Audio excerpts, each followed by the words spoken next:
ketika berbicara soal perubahan iklim ini mungkin ada yang memang kurios, ada yang peduli, dan juga memang ada yang bersikap skeptis. Kalau kita melihat mungkin secara di permukaan saja perubahan iklim ini bisa berdampak sampai kemana-mana. Banjir ini nggak bisa dicegah ya, Nggak bisa di-stop. nggak bisa di-stop gitu ya Mas.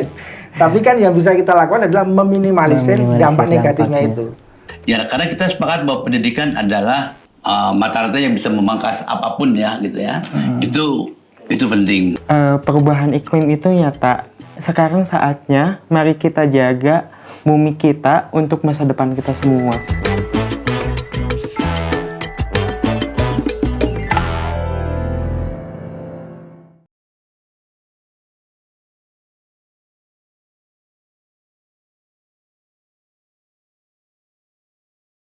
Halo, bersama saya Fitra Wardiman di sini. Selamat datang di episode perdana podcast Youth Green Talk.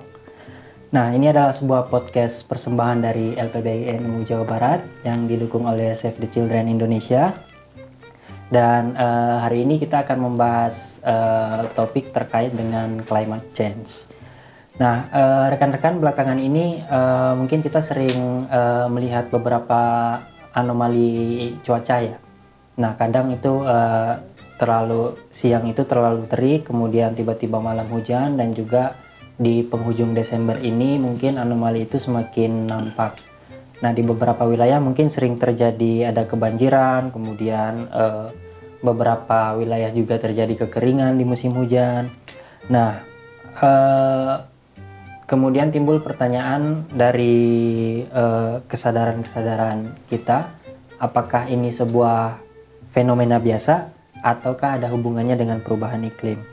Nah, hari ini kita akan menyelami lebih dalam tentang topik benarkah perubahan iklim itu terjadi dan apakah memang fenomena tadi ada hubungannya dengan perubahan iklim. Nah, kemudian seberapa besar itu mempengaruhi kehidupan kita. Nah, hari ini bersama saya hadir di studio ada Syifa Fitriani. Dia adalah seorang climate change specialist di Save the Children Indonesia. Dan juga di sebelah kanan saya ada Dadang Sudarja atau biasanya akrab disapa Uwa Dadang. Nah, beliau adalah Ketua LPBI-NU Jawa Barat yang juga pernah menjabat sebagai Ketua Dewan Nasional Walhi tahun 2012-2015 ya? 2016 ya? Ya. Nah, kemudian ada satu lagi perwakilan dari Child Campaigner, ada Kang Isal ya, Child Campaigner Jawa Barat, yang juga nantinya akan memberikan pandangan terkait dengan perubahan iklim yang terjadi di seluruh global ya, terutama mungkin dalam konteks lokal ya Kang ya. Iya. Nah, rekan-rekan, mungkin ketika berbicara soal perubahan iklim ini mungkin saya melihat seringkali ada dua corak warna pendapat ya. Ada yang memang kurios, ada yang peduli, dan juga memang ada yang bersikap skeptis. Nah, mungkin dari Kak Syifa mungkin bisa menjelaskan sedikit tentang perubahan iklim itu apa sih? Iya, jadi perubahan iklim itu secara sederhana ya, sebetulnya ini adalah suatu fenomena di mana dalam jangka waktu yang panjang terjadi perubahan pola cuaca, kemudian suhu ataupun musim dalam jangkauan yang sangat luas gitu. Nah, biasanya perubahan iklim ini sebetulnya juga salah satu proses alami, bisa disebabkan oleh siklus variatif matahari gitu ya, atau letusan gunung berapi gitu. Itu sebetulnya bisa menyebabkan perubahan iklim. Tapi sejak tahun 1800-an, sejak era industrialisasi dimulai, perubahan iklim ini lebih dominan disebabkan oleh aktivitas manusia. Nah, aktivitas manusia ini yang semakin hari semakin tidak mempertimbangkan keseimbangan alam gitu ya, sehingga menyebabkan pemanasan global. Mungkin dulu kita kenal dengan namanya efek rumah kaca gitu ya. Iya, jadi adanya pemanasan global ini menyebabkan perubahan iklim gitu. Itu mirip nama band ya, efek rumah kaca. Nah, kalau band mengalun lembut, kalau efek rumah kaca sekarang bisa membunuh ya. Bisa membunuh ya. Nah, tapi gini, mungkin ada juga nih yang berpandangan apa sih sebetulnya perbedaan perubahan iklim itu dengan cuaca harian. Nah, kita kan ada di handphone itu kan ada climate weather prediction gitu. Kita melihat oh hari ini akan hujan tapi ternyata tidak, besok akan cerah ternyata tidak. Nah, sebetulnya apa sih bedanya antara cuaca harian itu dengan perubahan iklim itu? Iya. Kalau perubahan iklim tadi kita bicara dia jangka waktunya panjang ya. bisa berdekade, beberapa dekade gitu atau bahkan berjuta-juta tahun gitu ya terjadinya. Tapi kalau cuaca sehari-hari ini kita bicara tentang jangka waktunya pendek dan biasanya tempatnya terbatas. Gitu. Jadi bisa jadi kalau kita ngomongin cuaca ya, misalnya kita sekarang cuacanya panas gitu, ya. Cuacanya cerah gitu. Sejam Tapi kemudian, tiba-tiba ya sejam kemudian bisa jadi cuacanya hujan. Betul. Atau kalau di Bandung mungkin sekarang hujan, tapi di Jakarta atau di kota-kota lain bisa jadi mungkin sangat panas gitu ya. Tapi kalau misalnya kita berbicara tentang perubahan iklim, itu bukan hanya terjadi di salah satu kota tertentu atau wilayah tertentu, tapi kita bicara tentang wilayah yang sangat luas gitu ya, bukan hanya Indonesia, tapi juga seluruh dunia gitu. Nah, kalau menurut Wa Dadang, sebetulnya ada nggak dampak dari perubahan iklim ini selain dari cuaca panas yang ekstrim itu? Ya, saya kira sudah jelas ya, para saintis, para peneliti,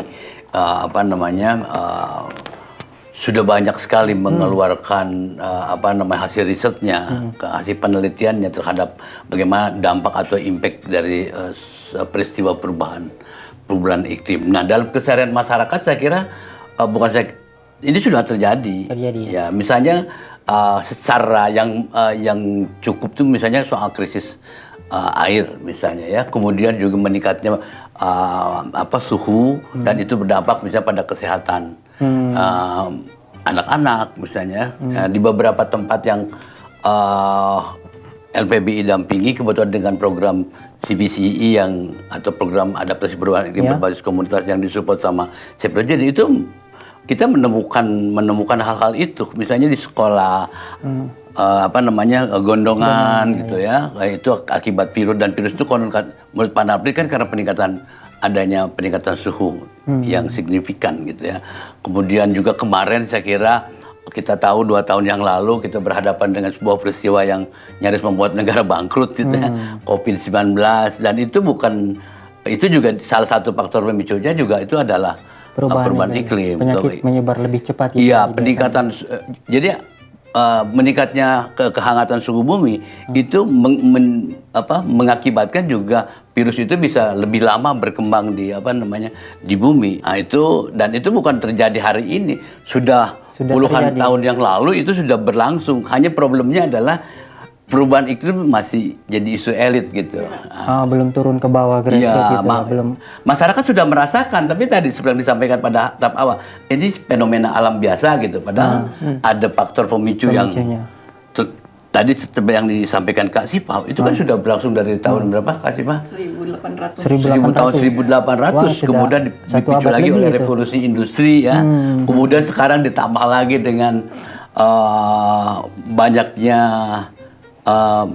kita mempergunakan bahan bakar fosil, deforestasi hutan yang semakin tidak ada, yang deforestasinya semakin menyempit gitu, tidak ada. Deforestasinya semakin hari semakin meluas. Indonesia penyumbang nomor 3 kalau tidak salah terbesar di dunia karena deforestasi hutan.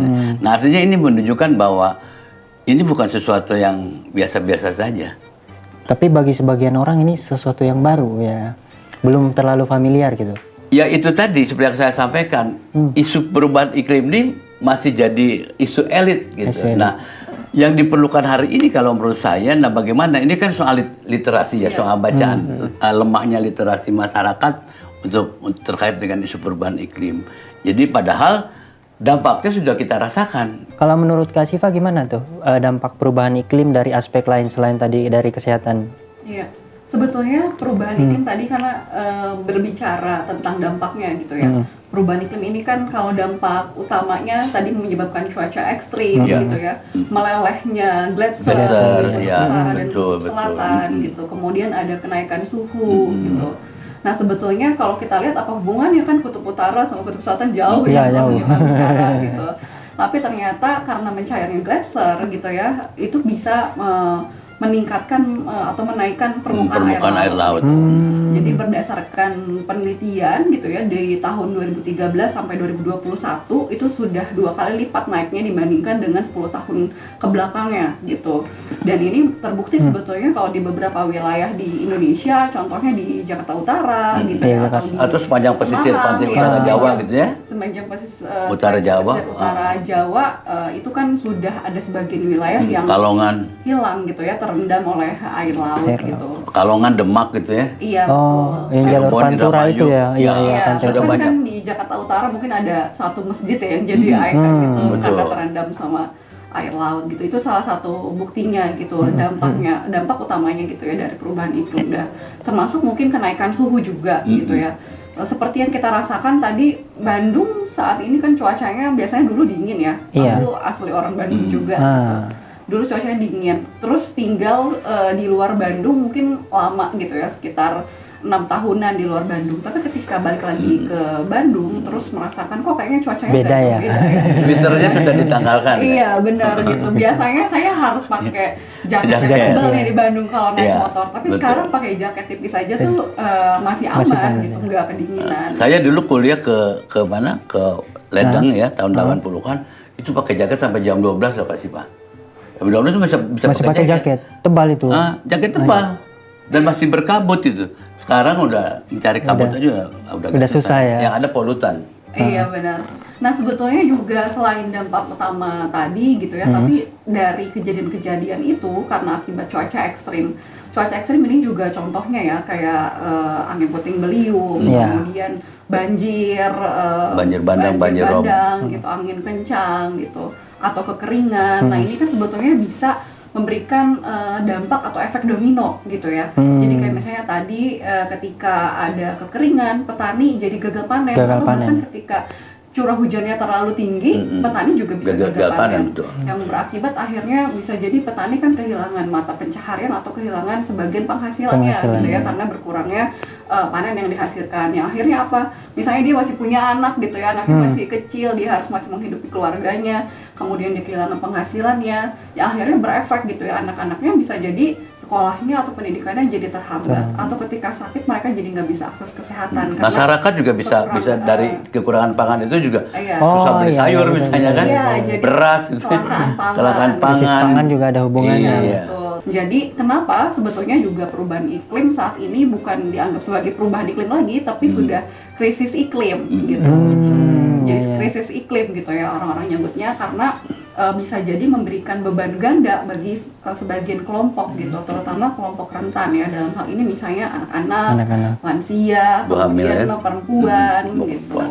Wah, jadi kompleks ya. kebanyakan Konon katanya hubungannya. sekarang juga eranya bukan era pemanasan global ya. PBB sudah meluncing, ini eranya sudah Boiling ya. Iya, Boiling, oke. sudah pendidikan Sudah gitu mendidih ya. pendidikan global. Nah, tadi ngomong-ngomong soal dampaknya ke anak, kebetulan di sini ada Kang Faisal, Kang Isal nih. Iya. Nah, kalau menurut Kang Isal sendiri seperti apa nih dari segi mungkin dampaknya terhadap anak, ngerasainnya gimana deh? Wah, berdampak banget sih. Nah, Terus kan aku kebetulan suka mencari tahu. Aku dan Cece suka mencari tahu, kayak ngobrol sama anak-anak. Waktu itu pernah ngobrol sama anak-anak petani di Banjaran, di Kiara Payung. Ternyata mereka terdampak juga. Kayak mereka tuh orang tuanya kan petani, gagal panen yang kayak gitu. Terus di pinggiran sungai itu jadi kotor airnya gitu, sumber airnya jadi gatal-gatal gitu. Itu tuh emang berdampak juga ke pendidikannya, dimana pas sekolah mereka bukannya belajar tapi malah gatal-gatal, kurang fokus juga jadinya gitu kan. Itu Iya, sih dampaknya. Terus di aku juga kan, aku asli orang Bandung, orang gunung. Yang biasanya gunung tuh tempatnya healing kan. Iya. Kita udaranya udah Sejuk ya? bersih, sejuk Bersih. gitu. Sekarang kayak ya udah sama aja kayak kota gitu, panas gitu. Kadang hujan juga gitu sih. Kita mau pindah juga agak susah. Iya, Karena udah sama aja. Karena sudah udah sama aja. Hampir nyaris tidak punya pilihan kalau Iya gitu. terus ini saya juga dapat sedikit pengetahuan nih, katanya perubahan iklim itu atau bullying itu juga berdampak terhadap konsentrasi belajar di sekolah nggak ya? Berdampak banget karena itu balik lagi kalau misalkan anak-anaknya terdampak kan anak-anaknya juga susah konsen kan. Iya, jadi kayak aduh gatel nih, aduh mau minum tapi airnya gak bersih, gitu. Jadi gitu. Jadi betul ya, ada efek dominonya ya, cuman satu panasan. Iya. Jadi anak-anak malah konsentrasinya fokus menurun. Iya. Dan konon katanya juga bisa memancing emosi itu. Iya. Kalau sudah gurunya emosi, anaknya emosi, proses belajar mengajarnya kacau. Iya. Saya agak penasaran dengan satu pertanyaan lagi nih Kang Isal. Di kurikulum pendidikan kita kan belum belum begitu signifikan mengangkat soal tema-tema perubahan iklim ya. Iya. Nah, menurut Kang Isal seberapa penting sih topik tentang ini itu dijadikan kurikulum sekolah? Iya. Menurut aku penting banget karena dengan adanya kurikulum yang sadar iklim gitu, mereka jadi tahu, anak-anak jadi tahu gimana caranya mengatasi perubahan iklim, apa itu perubahan iklim dan langkah seperti apa sih yang emang mereka bisa lakukan. Misalkan nih, aku kepanasan gitu, aku harus seperti apa ya? Berarti aku harus hemat energi. Terus kalau misalkan aku kebanjiran, berarti aku harus membuang sampahnya pada tempatnya. Jadi mereka tahu. Dan kalau dewasa pun mereka jadi anak-anak yang jadi orang dewasa yang udah siap menjaga lingkungan untuk masa depan generasi selanjutnya. Gitu. Nah, saya mau kembali ke Wak Dadang nih. Kalau dari aspek pendidikan itu sendiri, sebetulnya seberapa besar sih dampaknya? Ya, saya mengamini apa yang disampaikan Isa tadi. Sebenarnya kalau lihat kita perjalanan pendidikan, masuknya pendidikan lingkungan hidup baik itu di internasional pun ini sudah cukup lama, dan isu perubahan iklim itu juga sudah ada di PLH. Nah, hanya problemnya adalah banyak juga yang menganggap bahwa ini ada menjadi pembebanan baru bagi guru misalnya, sehingga kemudian lebih selintas-selintas aja gitu. Padahal itu butuh keseriusan, butuh pendalaman dan butuh eksplorasi yang partisipatif kalau menurut saya, bukan hanya tekstual tapi juga bagaimana menggali pengalaman dengan anak ya, karena anak yang merasakan. Jadi kita tadi sepakat bahwa salah satu persoalannya adalah rendahnya literasi terkait dengan perubahan iklim ya. Nah, saya kira kita sepakat bahwa itu penting untuk dilakukan, itu untuk seperti tadi bahwa bagaimana anak ini kan akan menjadi dewasa. Nah, paling tidak kalau dari sejak dini itu sudah dibekali ya, sudah mereka akan mengingatnya, dan harapannya kan kita punya harapan tuh, anak akan menjadi generasi ke depan, anaknya akan menjadi orang yang peduli. Paling tidak pemerhati lingkungan lah. Ya, paling tidak dia tidak mengambil peran menjadi perusak lingkungan misalnya kan, dan dia menjadi generasi yang kritis untuk melihat problem-problem lingkungan. Ya, karena kita sepakat bahwa pendidikan adalah mata rantai yang bisa memangkas apapun ya gitu ya. Itu penting. Cuman ya tinggal komitmen kita, mau nggak menjadikan hal itu sebagai sebuah proses untuk pembelajaran yang partisipatif. Betul. Dan berfokus pada anak. Betul.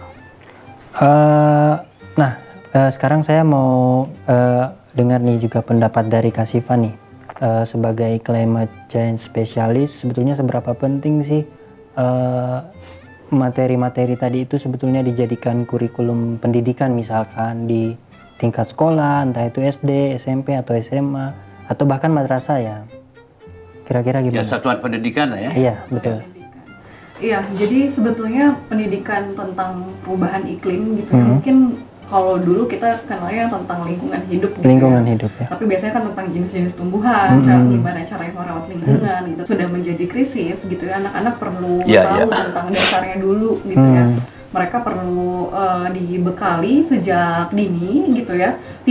Sebetulnya tidak perlu ada secara terpisah, karena dari Kemendikbud sendiri mereka juga baru mengeluarkan sebuah panduan kurikulum pendidikan perubahan iklim yang bisa diintegrasikan ke dalam Mata tiga pelajaran yang lain, ya. aspek di sekolah. Yang pertama ada co-curriculum, intrakurikuler, co-curricular, intrakurikuler, dan ekstrakurikuler. Ya.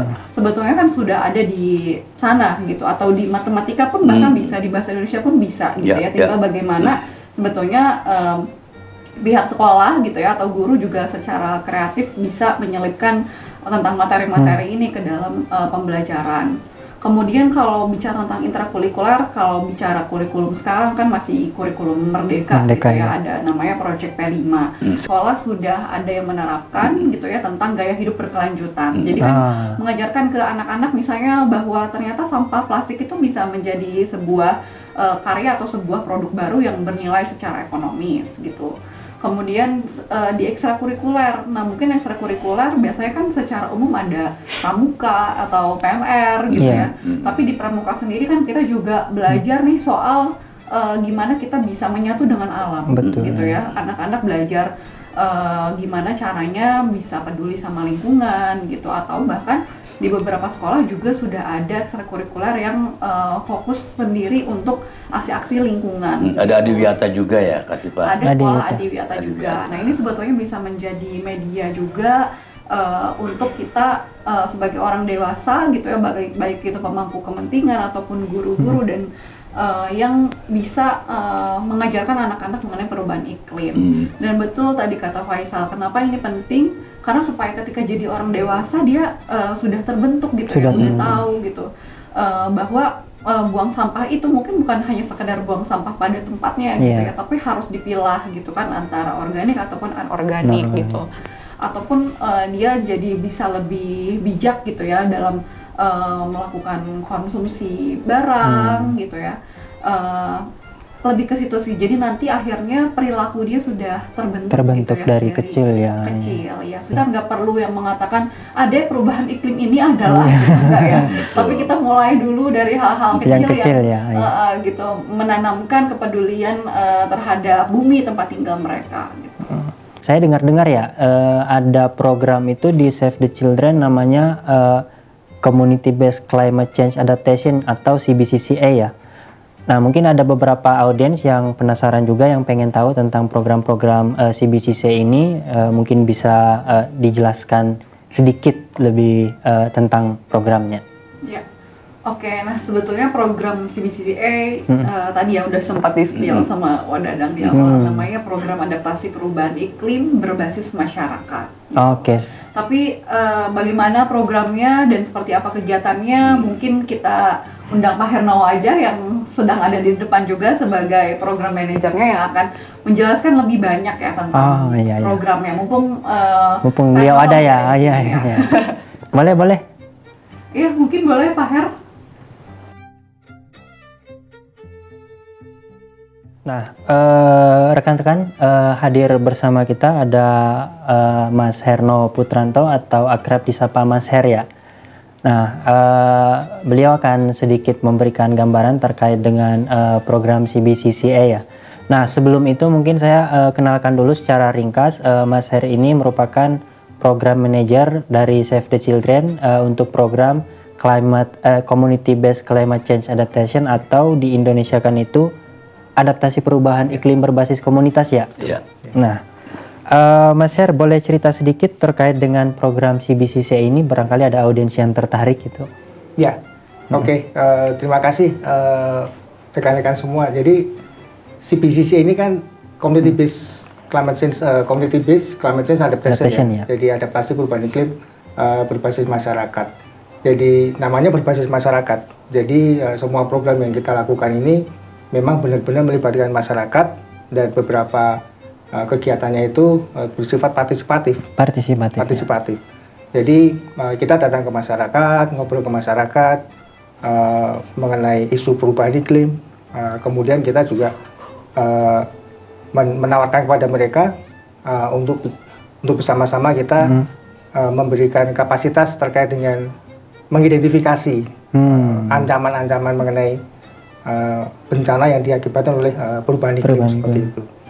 Nah, setelah kita kapasitasi, kemudian bersama masyarakat ini melakukan penilaian mandiri di seperti wilayah. apa tuh Mas Her? Nah, penilaian mandiri itu misalnya mereka mereka bisa melihat, oh iya ya, selama ini kok jadi sering turun hujan yang tidak pada masanya gitu. Tidak menentu ya. Nah, itu kemudian mereka baru menyadari, oh ini mungkin salah satu dari dampak perubahan iklim. Nah, kemudian setelah mereka melihat itu, juga ada potensi lain, misalnya tiba-tiba sekarang kok sering muncul angin ribut seperti itu. Nah, mereka mulai mengidentifikasi itu, ancaman-ancaman itu. Nah, setelah mereka identifikasi, kemudian mereka coba untuk dikaji, dianalisis potensi ancaman itu tersebut ya. Dan tentunya mereka juga mengidentifikasi kapasitas dari masyarakat itu sendiri gitu. Sehingga mereka bisa melihat kerentanannya itu sampai sejauh mana. Nah, setelah mereka mengetahui itu, ini dari sisi bencana ya.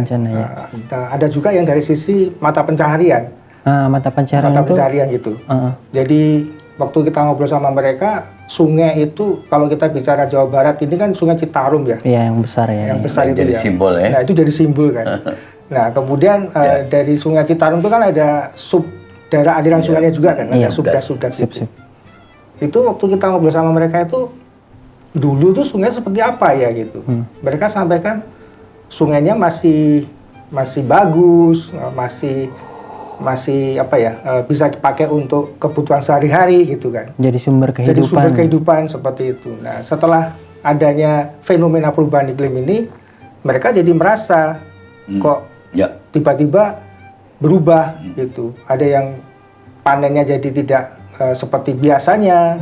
Kemudian anak-anak kadang suka tiba-tiba sakit karena airnya sudah tercemar. Ya. Nah, itu kemudian setelah mereka melakukan identifikasi itu bersama-sama, muncullah untuk melakukan rencana aksi gitu Mas.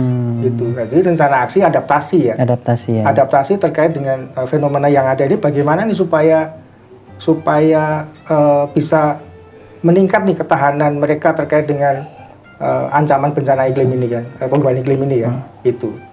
Jadi itu kita lakukan bersama-sama dengan masyarakat Mas. Jadi bukan kami tiba-tiba datang membawa program tapi memang karena berbasis komunitas, jadi kita ngobrol dengan masyarakat dan kita juga bersama-sama dengan LPBNU juga sebagai mitra kami, sehingga apa yang kita akan intervensi itu sesuai kebutuhan. Itu salah satunya seperti itu Mas, banyak Mas yang bisa. Iya, menarik tadi Mas Her terkait programnya. Jadi ada semacam asesmen, kemudian masyarakat sendiri yang membuat mitigasi langkah-langkahnya ya.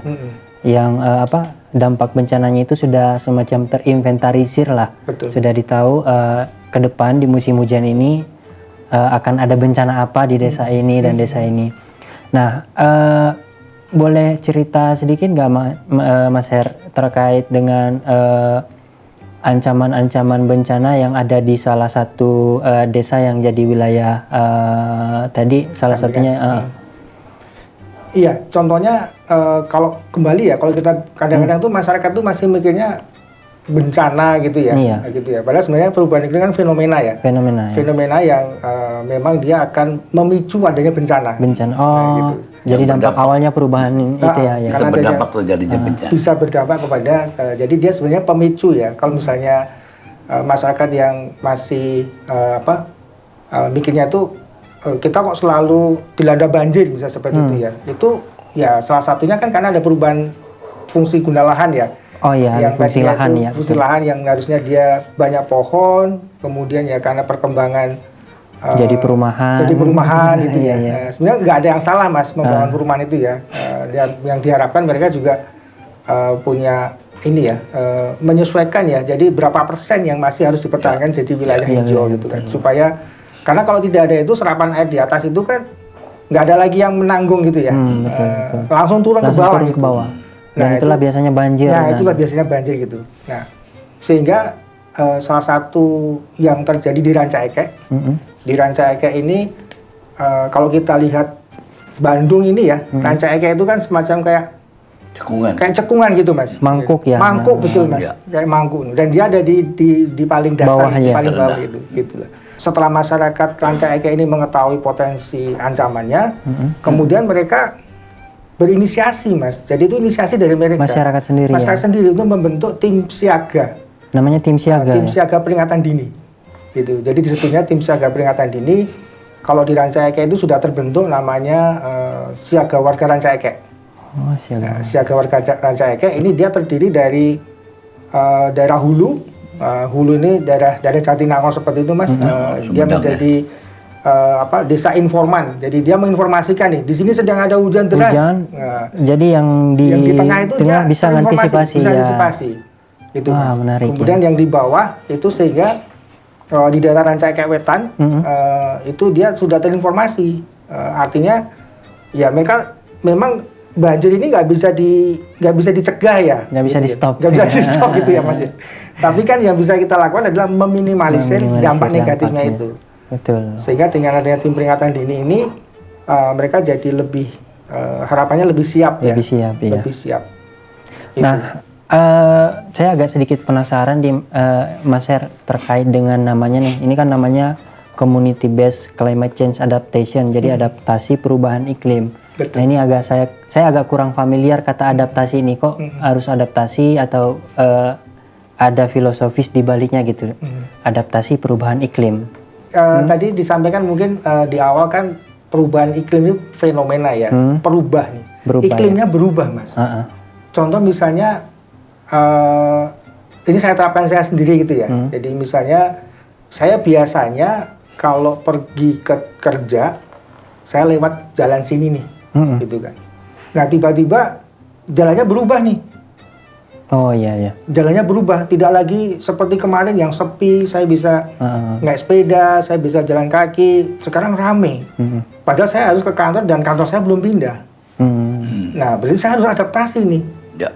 Bagaimana supaya saya tetap bisa sampai ke kantor dengan waktu yang tidak terlalu lama gitu ya. Tetap masih bisa ke kantor dengan waktu yang sesuai jam kantor. Nah, saya harus beradaptasi. Adaptasinya apa? Mungkin saya lebih baik naik transportasi umum. Iya. Nah, itu adaptasi, Mas. Karena transportasi umum punya jalur khusus nih.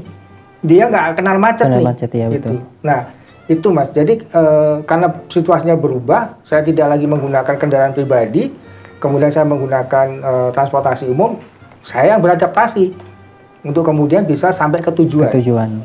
Sama seperti perubahan iklim. Dulu orang bilang, kalau sudah bulan ber gitu ya, September, Oktober, November, itu Desember sudah pasti hujan kan, udah pasti petani itu kan bersiap untuk mulai nanam gitu kan. Nah tiba-tiba kok sudah nggak seperti dulu nih, ya, betul. gitu kan, berubah kan, iklimnya udah berubah. Kalau memang masih tetap melakukan hal yang sama dengan pola yang seperti dulu, ya berarti akan ada resiko yang ditanggung, betul. Gagal panen atau mungkin tumbuhan kita itu sudah kolaps ya, sebelum waktunya panen, dan itu diulang terus, artinya itu perlu untuk dilihat kembali. Nah, harusnya beradaptasi. Gitu. Adaptasinya apa? Kalau di sektor pertanian ya mungkin kalau tetap mau menanam di periode itu ya berarti benihnya itu sudah pola tanamnya berubah, harus diadaptasi, Mas, disesuaikan. Mungkin benih yang yang tahan unggul, yang lebih tahan terhadap cuaca ekstrim, misalnya seperti itu ya. Atau mungkin polanya atau mungkin jenis tanamannya yang perlu diadaptasi.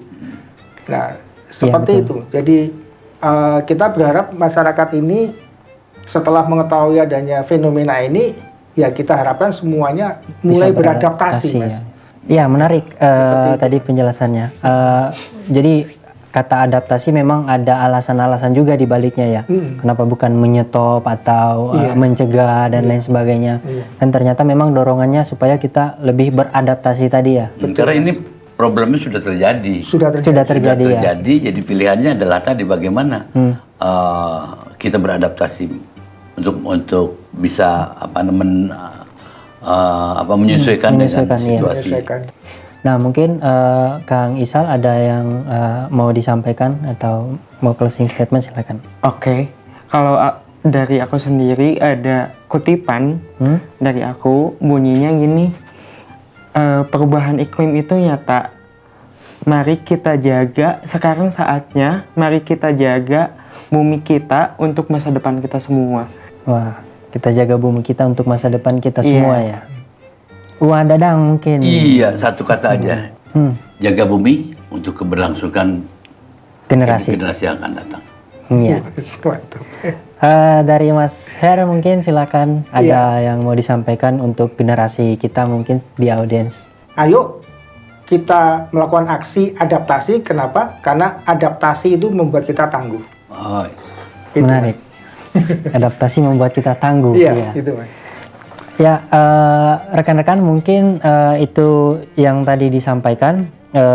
Jadi saya bisa menyimpulkan nih ya, bahwa yang kita butuhkan adalah adaptasi perubahan iklim itu sendiri. Dan tadi kita sudah juga membahas beberapa hal terkait dengan dampak dan juga efek dominonya, entah ke sektor kesehatan, pendidikan, kemudian juga yang mengakibatkan kelaparan, krisis pangan, dan lain sebagainya. Nah, kalau rekan-rekan yang lain ada punya pendapat terkait dengan perubahan iklim, boleh tulis di kolom komentar, mungkin di keseharian, entah itu di rumah, di sekolah, ataupun di tempat-tempat lain. Boleh berpendapat. Sampai jumpa di episode berikutnya, masih dalam podcast Youth Greental. Podcast ini terselenggara atas dukungan dari LPBI NU yang didukung oleh Save the Children Indonesia. Terima kasih.